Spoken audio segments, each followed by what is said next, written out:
Domicile नीति ऐसा नियम जो नौकरियों को प्रदेश की सीमाओं में बांधता है। आपने भी डोमिसाइल नीति के बारे में जरूर सुना होगा। बिहार में जिसकी तरफदारी एनडीए की नीतीश सरकार ने की और शिक्षा विभाग की नौकरियों में डोमिसाइल नीति लागू कर दी गई। कैबिनेट से यह पास भी हो गया। फिलहाल आरक्षण प्रतिशत की तकनीकी आंकड़ों के बारे में बात नहीं करेंगे, सीधी सरल बात करेंगे कि डोमिसाइल पॉलिसी क्या है और इसके क्या फायदे नुकसान हैं। क्योंकि ज्यादातर राज्य सरकारें धीरे धीरे डोमिसाइल पॉलिसी लागू कर रही हैं। कुछ राज्य सरकारें कहती रही हैं कि इस नीति के तहत नौकरियां पहले हमारे अपने लोगों को मिलेंगी, यानी उनको मिलेंगी जो कानूनी तौर पर राज्य के स्थायी मूल निवासी हों।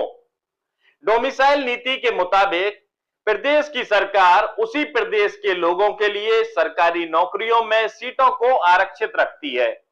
सुनने में बहुत अच्छा लगता है, लेकिन सवाल यह है, क्या ये नीति सिर्फ स्थानीय लोगों के हित में है या इसके नुकसान भी हैं?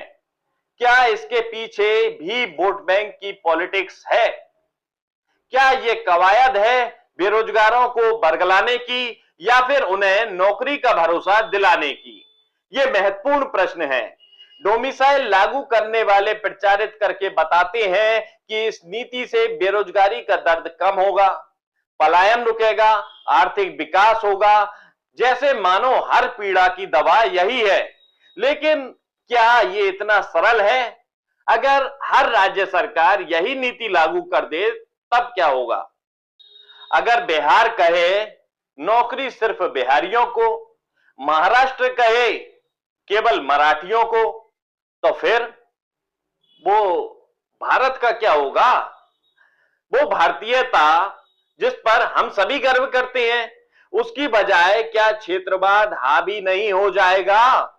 क्या ये रवायत हमें छोटे छोटे टुकड़ों में बांटने की शुरुआत नहीं लगती? क्या राष्ट्रीयता का मतलब सिर्फ तिरंगा यात्रा और स्वतंत्रता दिवस, गणतंत्र दिवस पर परेड देखने तक सीमित है? ये सवाल महत्वपूर्ण हैं, जिनके उत्तर पर मंथन करना जरूरी है। कभी विचार कीजिएगा कि जिस लिहाज से जनसंख्या बढ़ी है, टैक्स कलेक्शन बढ़ा है, इकोनॉमी बढ़ी है, कामकाज का बोझ बढ़ा है, क्या नए सरकारी पद सृजित किए गए? नए पदों को सृजित करने की संख्या कितनी बढ़ी?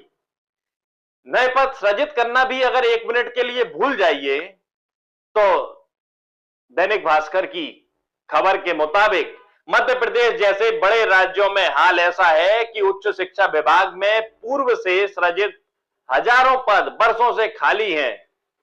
जाहिर है कि अगर स्थानीय हितों की बात होती, मकसद नौकरी देना होता, तो सभी राज्यों की सरकारें खाली पदों को तुरंत भर्ती निकालकर भर देती।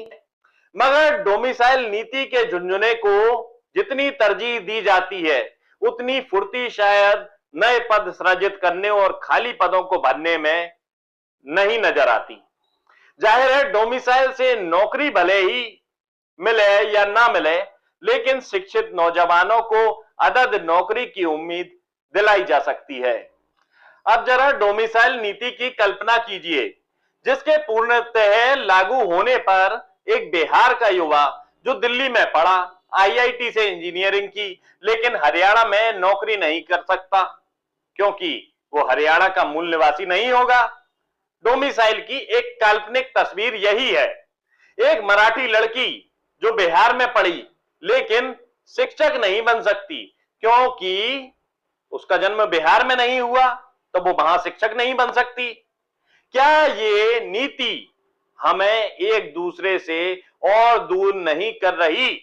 और ऐसे में सवाल केंद्र सरकार से भी है। ऐसे में केंद्र सरकार की नौकरी करने वाले कर्मचारी या फिर सुरक्षा बलों के अधिकारी जवानों के बच्चों का क्या, जिनके स्थानांतरण देश भर में इधर से उधर होते रहते हैं? क्या ये हमें अपने ही देश में पराया नहीं बना रही? अब सवाल ये है कि आखिर राज्य सरकारें ये नीति क्यों ला रही हैं? क्या ये सिर्फ स्थानीय लोगों के लिए स्नेह उमड़ रहा है या इसके पीछे कोई दूसरा कारण है? बिहार में विभिन्न महकमों में साल भर पहले तक 4 लाख से ज्यादा पद खाली रहे। स्क्रीनशॉट आप देख सकते हैं, यह दैनिक भास्कर की रिपोर्ट बताती है। अब चुनाव से पहले सरकार ने हजारों भर्तियां निकाली हैं, तो इंतजार करते करते लाखों नौजवान आयु सीमा क्रॉस कर चुके हैं या आयु सीमा क्रॉस कर गए हैं। 2025 में बिहार विधानसभा चुनाव सिर पर है, तो युवाओं के प्रति स्नेह उमड़ना घुमड़ना दिखना भी जरूरी है। नीतीश कुमार मुख्यमंत्री ने डोमिसाइल नीति लागू की और इसे ऐतिहासिक फैसला बताया। जाहिर है वोट बैंक की भारी चिंता होगी, दोबारा सीएम बनने पर भी असमंजस होगा, तो सुशासन बाबू डोमिसाइल का खेला खेल गए, जो भले ही स्थानीय वोट बैंक दिलाने में थोड़ा बहुत सहायक बन जाए, मगर साथ ही ये नीति एक बेरोजगार अभ्यर्थी को दूसरे बेरोजगार अभ्यर्थी के सामने खड़ा करने के लिए काफी है। इसके अलावा दोनों के बीच खाई को बढ़ाने वाली सिद्ध हो सकती है। बिहार का आदमी यानी बिहारी, मराठी, गैर मराठी, क्या यही हमारी एकता है? फिर हम अनेकता में एकता की बड़ी बड़ी बातें करते हैं। सभी जानते हैं कि बेरोजगारी देश का सबसे बड़ा मुद्दा है, लेकिन इसके लिए ठोस नीतियां बनाने की जरूरत है। आखिर सिर्फ डोमिसाइल की जरूरत क्यों?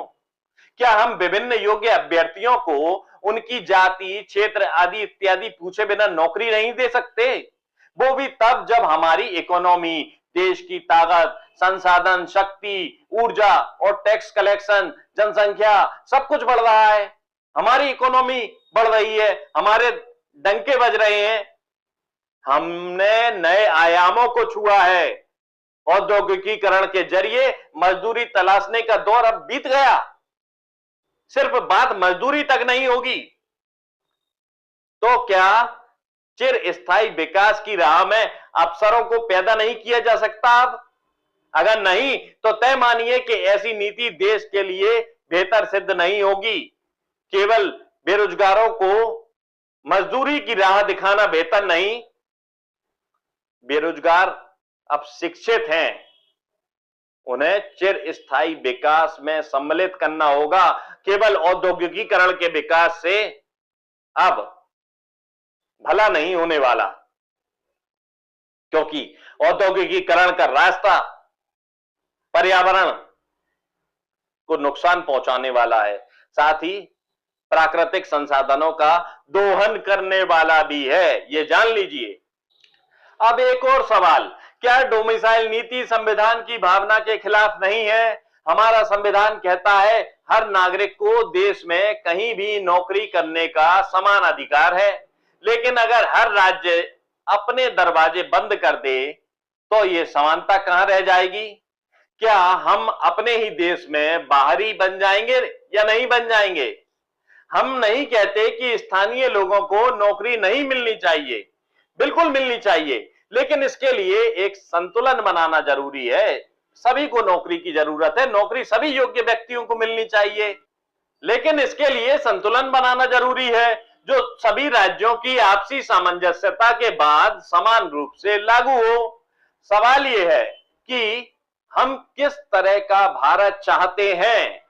एक ऐसा भारत जहां हम एक दूसरे के साथ मिलकर आगे बढ़ें, एक दूसरे के प्रति स्नेह रखें, या एक ऐसा भारत जहां हर राज्य अपनी ही दीवारें खड़ी कर ले, चाहे वो दीवार नौकरी की हो? जवाब आपके पास है तो सोचिए और बताइए, और सोशल मीडिया के जरिए संतुलित भाषा में अपने नेताओं से सवाल पूछिए, क्योंकि ये देश आपका और हमारा, हम सबका है, और इसका भविष्य मतलब आपके हमारे बच्चों का भविष्य।